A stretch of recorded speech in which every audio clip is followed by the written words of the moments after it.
Good morning students. आज हम 11th class में नया चैप्टर पढ़ेंगे काव्य खंड से, जिसका नाम है, जिसको मीरा के पद हैं ये।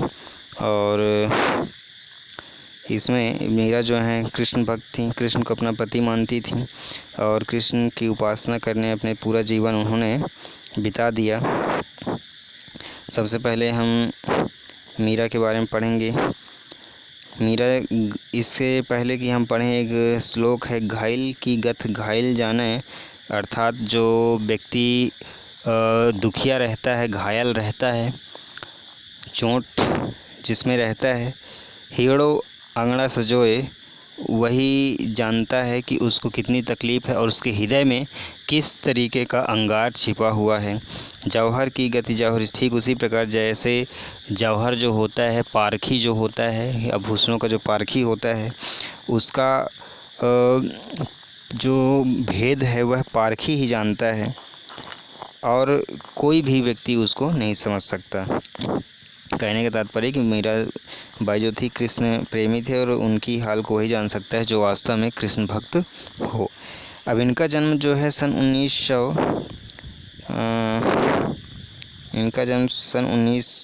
1498 में हुआ था। कुड़की गांव उसका नाम था, जो कि मारवाड़ रियासत की है, उत्तर प्रदेश। इनकी जो प्रमुख रचना है, मीरा पदावली, नरसी जी रो महेरो, ये इनकी रचनाएं हैं। अब इनकी जो मृत्यु है सन 1546 में हो गई। इस मतलब तात्पर्य कि ये 48 साल इनका जीवन काल रहा, 48 साल तक ये जिए। अब आगे हम इनके जीवन परिचय के बारे में और जानते हैं कि मीरा सगुण धारा की महत्वपूर्ण भक्त कवित्री, ये भक्ति काल की कवित्री हैं। भक्ति काल में दो तरह के कवि हुए, एक सगुण भक्ति धारा और एक निर्गुण भक्ति धारा। तो निर्गुण भक्ति धारा के जो प्रमुख कवि हैं वो कबीर साहब जी हैं। कबीर साहब निर्गुण भक्ति धारा अपनाएं और ये सगुण भक्ति धारा मतलब भक्ति में प्रेम और भक्ति का सामंजस्य सगुण भक्ति धारा कहलाता है। अब मीरा सगुण धारा की महत्वपूर्ण भक्त कवित्री थीं। कृष्ण की उपासिका होने के कारण, जो कि एक कृष्ण की उपासिका थी, कृष्ण से प्रेम करती थी, कृष्ण को अपना सर्वस्व मानती थी, इसी कारण उनकी कविता में सगुण भक्ति मुख्य रूप से मौजूद रहती है। मतलब प्रेम भक्ति भरा जो काव्य है वो इनके कविता में मौजूद है। लेकिन निर्गुण भक्ति का प्रभाव भी कहीं कहीं मिलता है। संत कवि रैदास उनके गुरु माने जाते हैं। जो रैदास थे वो उनके गुरु माने जाते हैं, जो कबीर साहब के ज़माने के थे। बचपन से ही उनके मन में कृष्ण भक्ति की भावना जन्म ले चुकी थी। जब वो छोटे थे तभी वो कृष्ण की उपासना करने में माहिर हो चुके थे। माहिर हो जाने का मतलब उनका जो अपने जीवन को उन्होंने उद्देश्य बना लिया था कि मैं अब कृष्ण की ही भक्ति करूँगी, इसलिए कृष्ण को ही अपना आराध्य मतलब वरिष्ठ मानने लगे थे और पति मानती रहीं और उनको ही अपना जीवन साथी उन्होंने मान लिया था। अन्य भक्तिकालीन कवियों की तरह मीरा ने भी देश में दूर दूर की यात्राएं की, बहुत दूर तक उन्होंने सफ़र किया। चित्तौड़ राजघराने में अनेक कष्ट उठाने के बाद मीरा वापस मेड़ता आ गई। अब चित्तौड़ राजघराना था उनका, उसमें उनको राजघराने में बहुत कष्ट दिया जाता था उनके भाई और पिता के द्वारा। चूँकि कृष्ण भक्त थी और लोक लाज को छोड़कर ये भक्ति में इतना रम जाती थी कि उनके परिवार वालों को लगता था कि हमारी इज्जत उछाल रही है, इसलिए उनको तरह तरह के कष्ट देते थे। अब इस कष्ट को सहने के बाद वो फिर से वापस आ जाती हैं मेड़ता, और यहाँ से उन्होंने कृष्ण की लीला भूमि जो वृंदावन है, कृष्ण जी ने जहाँ पे अपनी लीला दिखाई है वृंदावन में, वहाँ की यात्रा की। और जीवन के अंतिम दिनों में वो द्वारका चली गई, द्वारिकानाथ जहाँ कृष्ण जी थे। और अंत में माना जाता है कि रणछोड़ दास, जहाँ श्री कृष्ण को रणछोड़ दास कहलाए, तो उस रणछोड़ दास का अर्थात श्री कृष्ण जी का वहाँ पे मंदिर है और उसी मंदिर में वो समाहित हो गई, अर्थात उस मंदिर में वो जा कर के ऐसा माना जाता है कि कृष्ण की मूर्ति में ये समाहित हो गई। अब उन्होंने जो है लोक लाज और कुल की मर्यादा के नाम पर लगाए गए सामाजिक और वैचारिक बंधनों का हमेशा विरोध किया। जैसे समाज में महिलाओं की मर्यादा को लेके, चरित्र को लेके, उनके जीवन को लेकर के विभिन्न तरीके के सामाजिक आक्षेप लगाया जाता है, और वही उनके जीवन में सामाजिक आक्षेप लगाया गया। वैचारिक बंधनों का हमेशा विरोध किया गया। पर्दा प्रथा का ही पालन नहीं किया गया मीरा के द्वारा। मंदिर में सार्वजनिक रूप से नाचने गाने में कभी हिचक महसूस नहीं की। और मीराबाई जो थीं, मानती थी कि महापुरुषों के साथ संवाद करना अर्थात महापुरुषों के साथ बातचीत करना, जो जिसको आजकल हम सत्संग कहते हैं, से ज्ञान प्राप्त होता है और ज्ञान से मुक्ति मिलती है।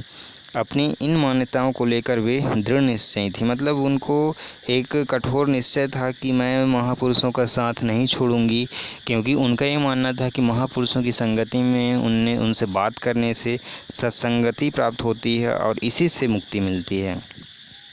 अब निंदा या बंदगी, निंदा करना मतलब अपमान करना, बंदगी करना मतलब चरण स्पर्श करना, उनको अपने पद से विचलित नहीं कर पाई। मतलब जो सामाजिक निंदा थी, मीरा को विभिन्न तरीके की यातनाएं दी जाती थी और उनके प्रति बुरी भावनाएं रखी जाती थी, चरित्रहीन कहा जाता था, लेकिन उनको ये सब चीज़ें फ़र्क नहीं पड़ता था।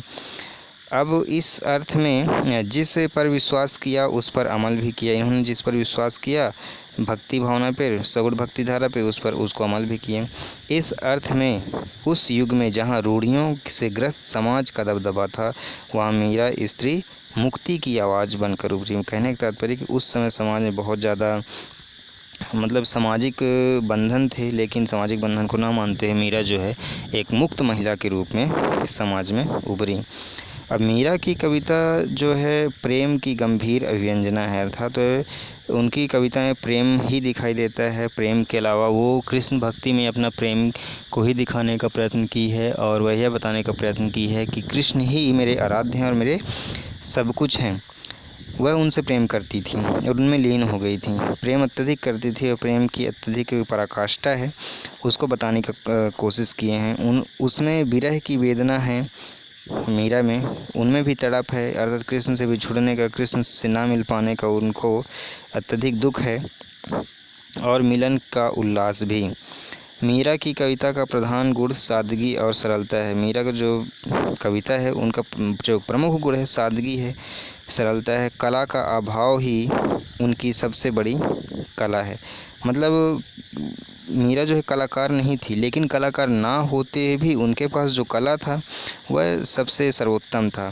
उन्होंने मुक्तक गेय पदों की रचना की। उनकी जो कविता है, काव्य है, वो मुक्तक गेय पदों में है, मुक्तक शैली में है।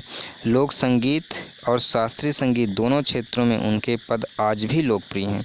लोक संगीत, शास्त्रीय संगीत दोनों तरीके से उनकी कविता आज भी प्रचलित है, लोगों द्वारा गाया जाता है। उनकी भाषा मूलतः राजस्थानी है, राजस्थान के लगभग वो उत्तर प्रदेश राजस्थान के संपर्क में थे, इसलिए उनकी भाषा जो है उस क्षेत्र का प्रभाव पड़ा है। तथा कहीं कहीं ब्रज भाषा का भी उन्होंने भी प्रयोग किया है, चूँकि द्वारिका और इधर उत्तर प्रदेश में ब्रज भाषाएं अधिकतर चलती थीं। ब्रज भाषा के भी प्रभाव है उनका उनके काव्य में, और वो इधर भी घूमी, मतलब कहना चाहिए कि पूरे भारत को भी वो भ्रमण करी है। अब कृष्ण की प्रेम दीवानी मीरा पर सूफियों के प्रभाव को भी देखा जाए। सूफी कवि उसे कहते हैं जो आत्मा और परमात्मा के मिलन को, आत्मा से परमात्मा के मिलन का संबंध प्रेमिका और प्रेमी के मिलन से बताया जाता है, तो इसका ही प्रभाव उनके काव्य में पड़ता है। मीरा की कविता में के मूल में दर्द है। उनकी कविता दर्दमयी है। बार बार कहती हैं कि कोई मेरे दर्द को पहचानता नहीं है, ना शत्रु ना मित्र। मतलब जो शत्रु है वो भी, ना जो मित्र है वो भी, कोई मेरे हृदय के उठने वाले दर्द को पहचान नहीं रहा है।